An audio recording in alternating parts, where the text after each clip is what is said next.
Actes chapitre 9. Cependant Saul, respirant encore la menace et le meurtre contre les disciples du Seigneur, se rendit chez le souverain sacrificateur et lui demanda des lettres pour les synagogues de Damas, afin que, s'il trouvait des partisans de la nouvelle doctrine, hommes ou femmes, il les amenât liés à Jérusalem.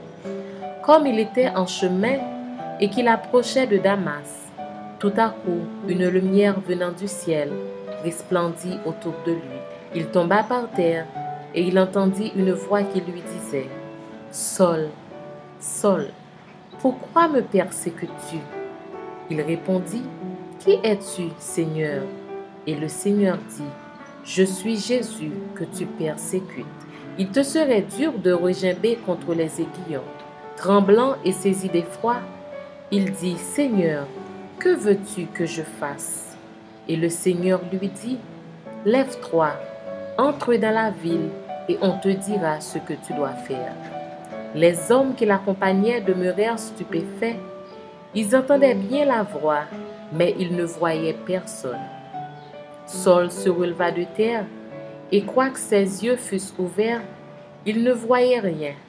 On le prit par la main et on le conduit à Damas. Il resta 3 jours sans voir, et il ne mangea ni ne but. Or, il y avait à Damas un disciple nommé Ananias.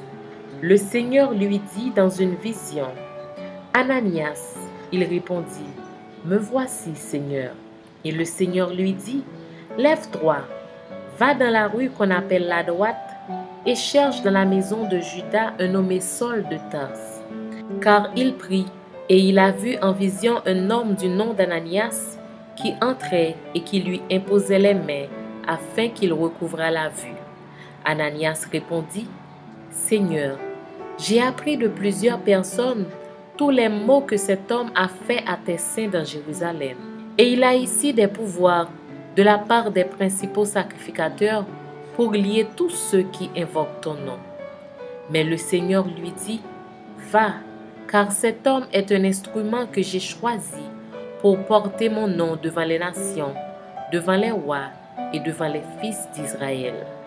Et je lui montrerai tout ce qu'il doit souffrir pour mon nom. » Ananias sortit, et lorsqu'il fut arrivé dans la maison, il imposa les mains à Saul en disant, « Saul, mon frère, le Seigneur Jésus qui t'est apparu sur le chemin par lequel tu venais, m'a envoyé pour que tu recouvres la vue et que tu sois rempli du Saint-Esprit. » Au même instant, il tomba de ses yeux comme des écailles et il recouvra la vue. Il se leva et fut baptisé. Et après qu'il eut pris de la nourriture, les forces lui revinrent. Saul resta quelques jours avec les disciples qui étaient à Damas. Et aussitôt, il prêcha dans les synagogues que Jésus est le Fils de Dieu. Tous ceux qui l'entendaient étaient dans l'étonnement et disaient, « N'est-ce pas celui qui persécutait à Jérusalem ceux qui invoquent ce nom?